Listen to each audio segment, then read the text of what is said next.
Not gonna lie, I had low expectations when it comes to the collab characters, but it seems Shift Up is actually surprising us, and we have a new queen for Iron DPS. Let's talk a little bit about Chisato Nishikigi, if it's worth, or at least based on these first impressions and this early kit analysis, if it's gonna be worth pulling for her.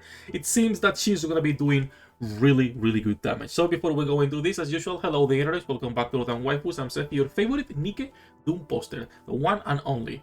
Chisato and her kit just dropped, so we're gonna be doing a kit pre-analysis as usual when these drop. I'll make a separate video whenever the second kit drops later for the other girl. I forgot her name, but let's talk about her first. So, couple of things that are important to understand first before we jump into this. This is gonna be a quick video most likely. Iron itself. Iron has good DPSs. You have your Red Hood, you have Raven, and you have Milk if you manual her. And then on the shotgun team, it's still viable, still a good DPS. It's Soda. Only on the shotgun team. Outside the shotgun team, I wouldn't consider Soda to be on the level of the other girls.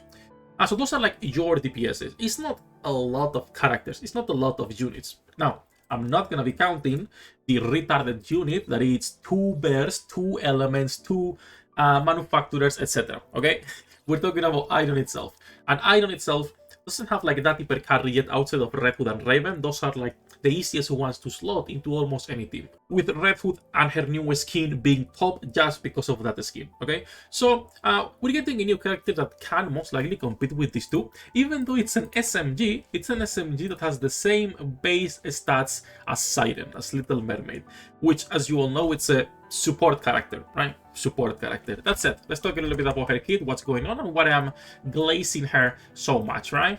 First, important. Expected to everyone, right? No fan service, no nothing. Absolute dog shit. Her burst, pretty boring. Don't care about that. What we care about is her kit. A little bit smaller today than usual with what they posted, but it's fine. So once again, attacker, submachine gun, Iron B3. The expected, and she has the same stats as Siren at the 10.12%, 251 attacking core.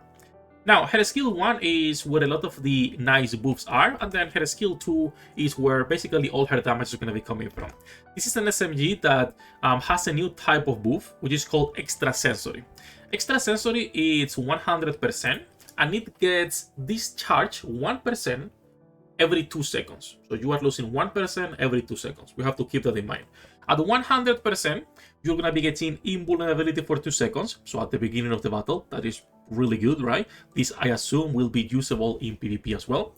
When you are above 70%, you get 53% attack continuously, not caster's attack, just attack. When you are above 55%, you get true damage increased by almost 50%, and when you're above 25%, you will also be getting a 22% hit rate, which for an SMG, it's good. Remember that SMGs are one of the few weapon types in this game that can benefit from hit rate to hit more consistently those cores. So that's the first skill. You are losing 1% every 2 seconds. You might be thinking, oh, 1% every 2 seconds it's kind of a lot. But she goes back to 100% on her burst, so you don't even need to worry. Like, rotations have become so fast in this game that you will never go below 70%. And going below 100% doesn't matter because you can only get these for 2 seconds, but you will be getting these every time you burst with her. She becomes invulnerable for 2 seconds and she gets all of these buffs. Now, her skill 2, like I was saying earlier, this is where most of her damage most likely is coming from. By the way, can I get bigger pictures? Didn't they post anything bigger? Are they like this small today for the pics? No, yeah. They are actually smaller, but it is what it is. Her skill 2 is where a lot of her damage is going to be coming from. AP rounds. So activates when using a burst skill, affecting herself. Normal attacks deal true damage. This means every time you are bursting, regardless if it's her or someone else, you will be getting true damage on normal attacks. We don't have a lot of characters with true damage that can be good, but maybe the new cube is for that. Maybe the other girl is a buffer as well for true damage. We'll see. If that was the case, we have a few characters that could get a bump on the tier list, like Laplace for example, or maybe even Frima. That's it. Activates after landing 48 normal attacks, affects the target, dealing 472% of final attack as true damage. That is fantastic. 48 normal attacks for an SMG is nothing. This is what, every 2 to 4 seconds? This is going to be broken consistently through a 3-minute fight. A lot of damage, this is true damage, so we don't know how good it will be on different situations outside of bossing or on campaign and at high deficit. We'll be testing that. And then you're also getting emergency charge, which is her burst, 40 seconds, charges extra sensory to 100%. So once again, you are getting again this invulnerability. You never drop below 70% ever. So all of these buffs are permanent. Even if it's a boss that it's moving consistently, it doesn't matter. You still don't drop. This is 1% lost every 2 seconds.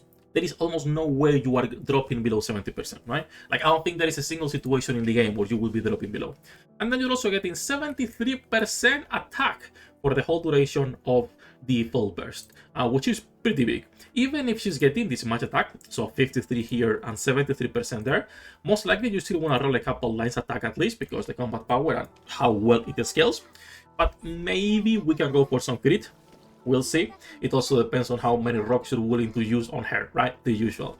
That said, the iron meta might be changing a little bit, right? The iron meta might actually be changing. Because if we can get a good buffer for true damage, maybe Laplace can go up. Bestie is already in a good position, so we don't need to look above her, and she's not iron.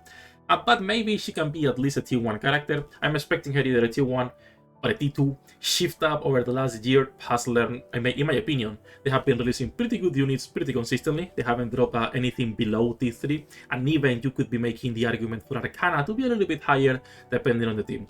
That said, enough ranting. Do let me know what you guys think about the new girl. I don't care about her looks. Like, I think she doesn't look good at all. I think she's cute, but there is no fan service at all for NIKKE for the type of game that it is, right? Enough jumping though. That's basically everything for this one. As usual, we are live every single day. We'll be live doing pulls for Chisato and testing her. If you're interested in that, links in the description down below. Good luck with your pull data rates, and I'll see you on the next one.